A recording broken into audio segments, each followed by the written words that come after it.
who just received a very special recognition from the President of the United States. And I see members of Congress, members of the Congressional Black Caucus, members of the United States Senate who passed this bill unanimously. And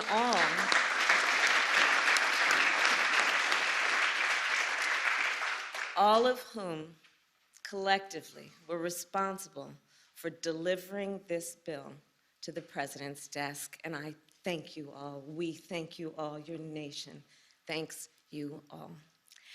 And you know, when we establish a national holiday, it makes an important statement. National holidays are something important. These are days when we as a nation have decided to stop and take stock, and often to acknowledge our history. And so as we establish Juneteenth as our newest national holiday, let us be clear about what happened on June 19th, 1865, the day we call Juneteenth. Because you see, that day was not the end of slavery in America. Yes, on that day, the enslaved people of Galveston, Texas, learned that they were free. But in fact, 2.5 years earlier, the Emancipation Proclamation ended slavery in the Confederacy. So think about that. For more than 2 years, the enslaved people of Texas were kept in servitude. For more than 2 years, they were intentionally kept from their freedom. For more than 2 years. And then on that summer day, 156 years ago, the enslaved people of Texas learned the news. They learned that they were free, and they claimed their freedom. It was indeed an important day.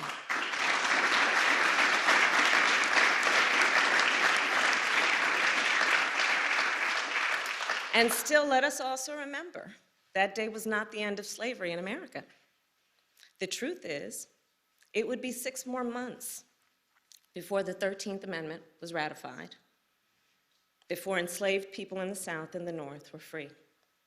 So as we commemorate the history of Juneteenth, as we did just weeks ago with the history of the Tulsa Race Massacre, we must learn from our history, and we must teach our children our history, because it is part of our history as a nation. It is part of American history. So let me end by saying this. We are gathered here in a house built by enslaved people. We are footsteps away from where President Abraham Lincoln signed the Emancipation Proclamation. And we are here to witness President Joe Biden establish Juneteenth as a national holiday. We have come far, and we have far to go, but today is a day of celebration. It is not only a day of pride, it is also a day for us to reaffirm and rededicate ourselves to action. And with that, I say, happy Juneteenth, everybody. And with that, I introduce the President of the United States, Joe Biden.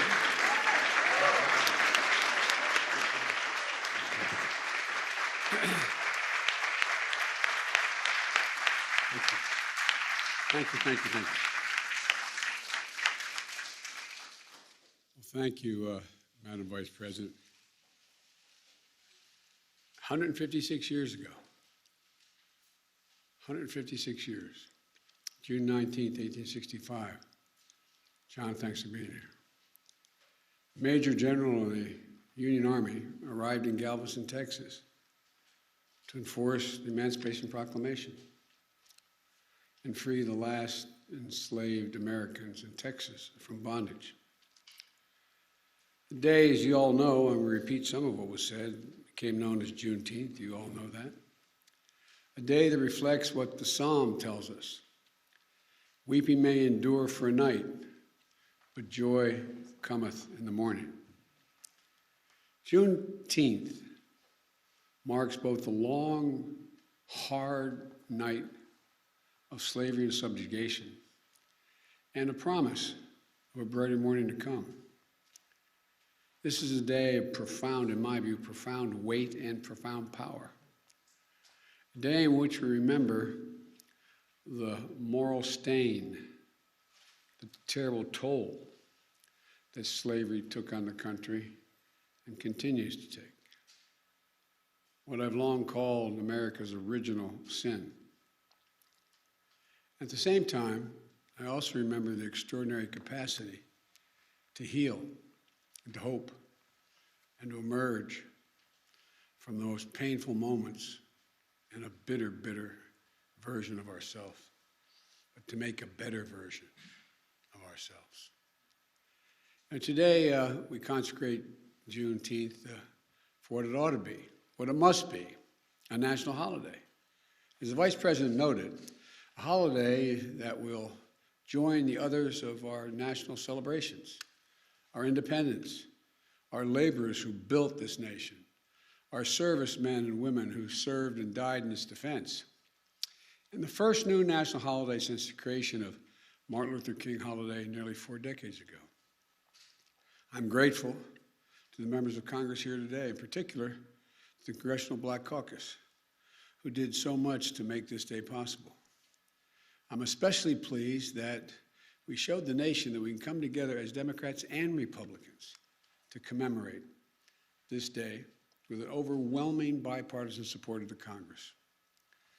I hope this is the beginning of a change in the way we deal with one another. And we're blessed to mark the day in the presence of Miss Opal Lee. As my mother said, God love her. You know,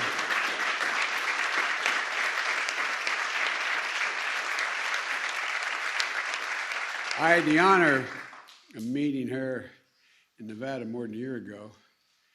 She told me she loved me, and I believed it. I wanted to believe it. Ms. Opal, you're incredible. A daughter of Texas, grandmother of the movement to make Juneteenth a federal holiday. And Ms. Opal is, you won't believe it, she's 49 years old. Or 94 years old. But you are an incredible woman, Ms. Opal. You really are. As a child growing up in Texas, she and her family would celebrate Juneteenth. And Juneteenth, 1939, when she was 12 years old, a white mob torched her family home. But such hate never stopped her, any more than it stopped the vast majority of you I'm looking at from this podium. Over the course of decades, she's made it her mission to see that this day came. It was almost a singular mission. She's walked for miles and miles, literally and figuratively, to bring attention to Juneteenth, to make this day possible. I ask once again, we all stand and give her a warm welcome to the White House.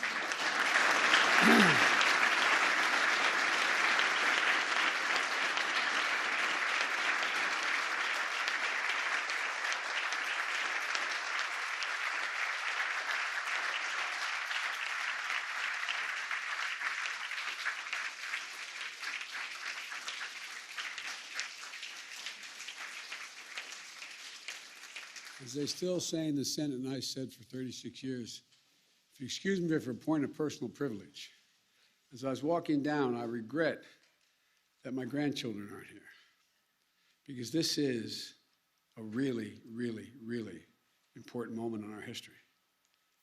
By making Juneteenth a federal holiday, all Americans can feel the power of this day and learn from our history and celebrate progress and grapple with the distance we've come, but the distance we have to travel, Jim.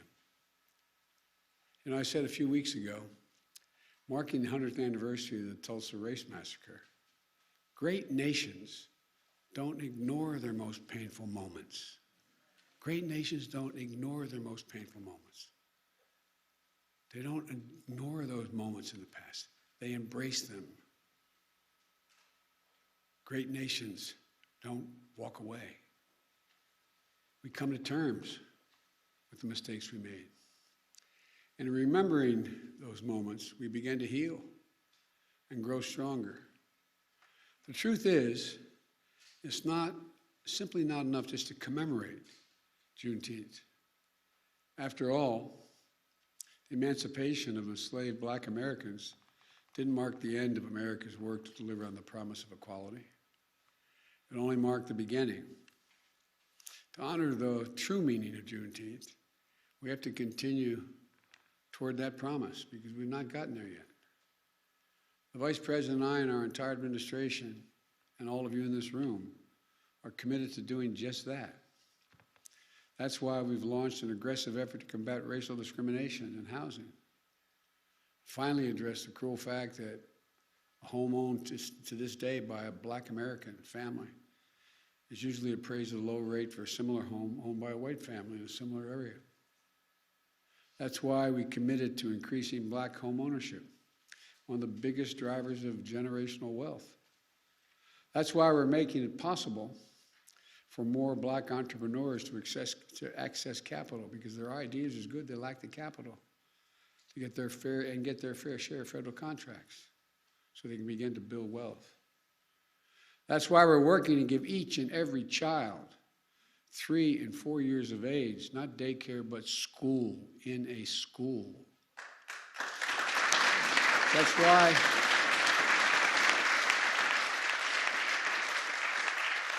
we're unlocking the incredibly creative and innovation of the history of our historical Black colleges and universities, providing them with the resources to invest in research centers and laboratories to help HBCU graduates prepare and compete for good-paying jobs in the industries of the future.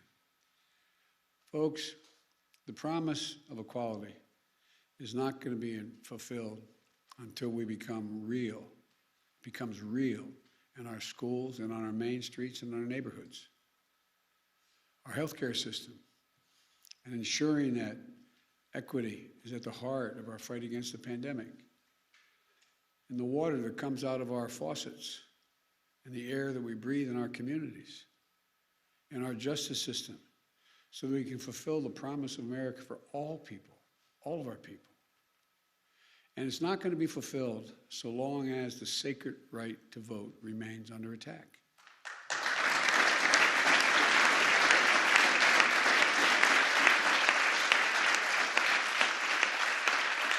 We see this assault from restrictive laws, threats of intimidation, voter purges, and more. An assault that offends the very democracy, our very democracy. We can't rest till the promise of equality is fulfilled for every one of us in every corner of this nation. That, to me, is the meaning of Juneteenth. That's what it's about. So let's make this very Juneteenth, tomorrow, the first that our nation will celebrate all together as one nation.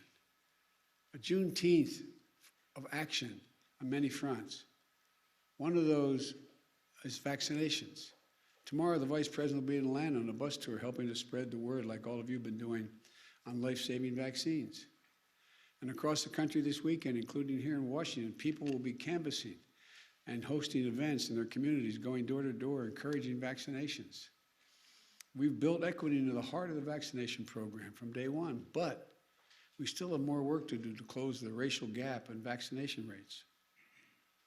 The more we can do that, the more we can save lives. Today also marks the 6th anniversary of the tragic deaths at Mother Emanuel Church in Charleston, South Carolina. A killer, motivated by hate, intending to start a race war in South Carolina. He joined his victims in a Bible study class.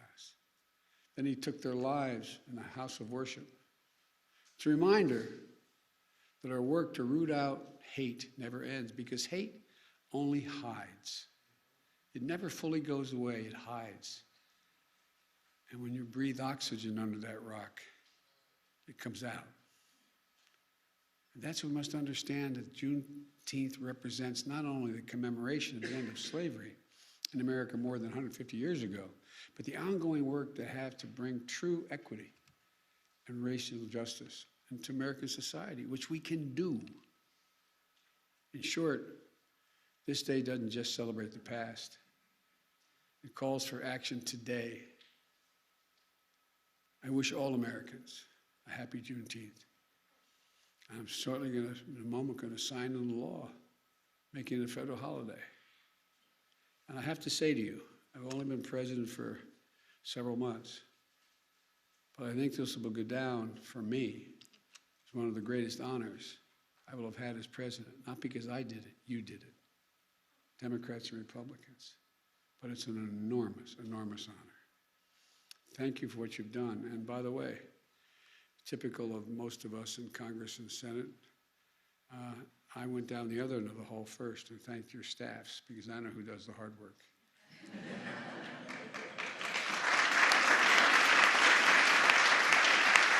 No, they're down there. They're at the other end, but I thank them as well. May God bless you all, and may God protect our troops. Thank you. Now,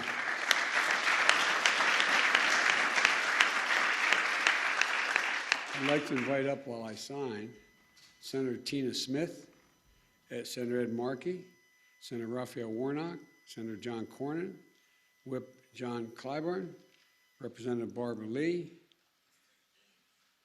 Representative Danny Davis, Chair Joyce Beatty, and Sheila Jackson Lee, and Miss Opal.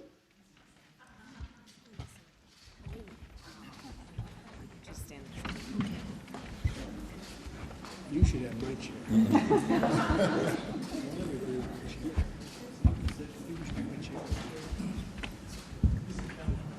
No? Okay. All right.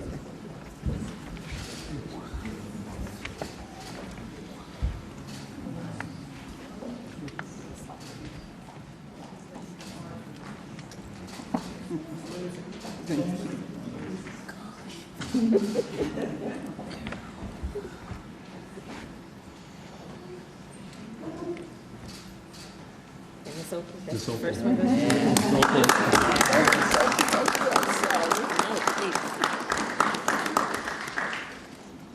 I never understand how Barack did this. You did it for me. Gotta make sure.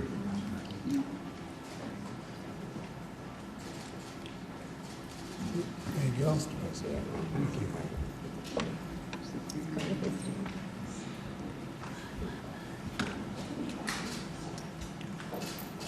Thank you, Mr. President.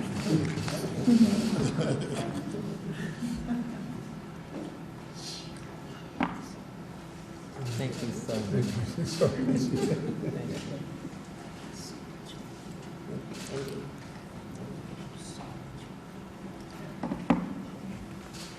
Thank you. I got three more. I got to make them more my name.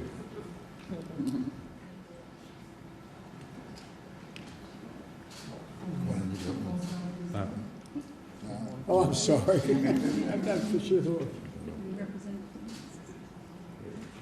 There it is. There's a man. Texas. Texas. Did anybody else? Oh, yeah. Yeah, okay, man. I'm sorry, man. Congressman Davis. Thank you, man. Thank you. All right.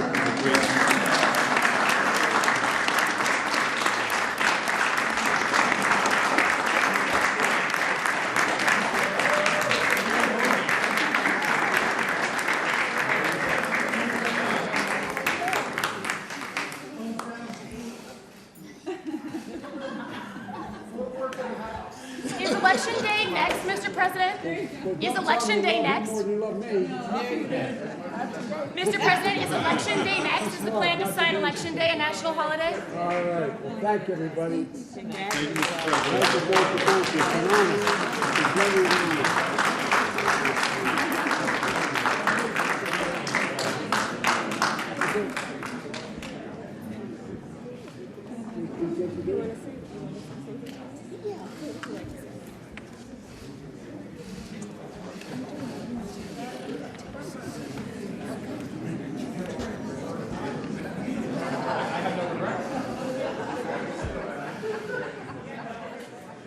professional photographer. I'm Sheila's like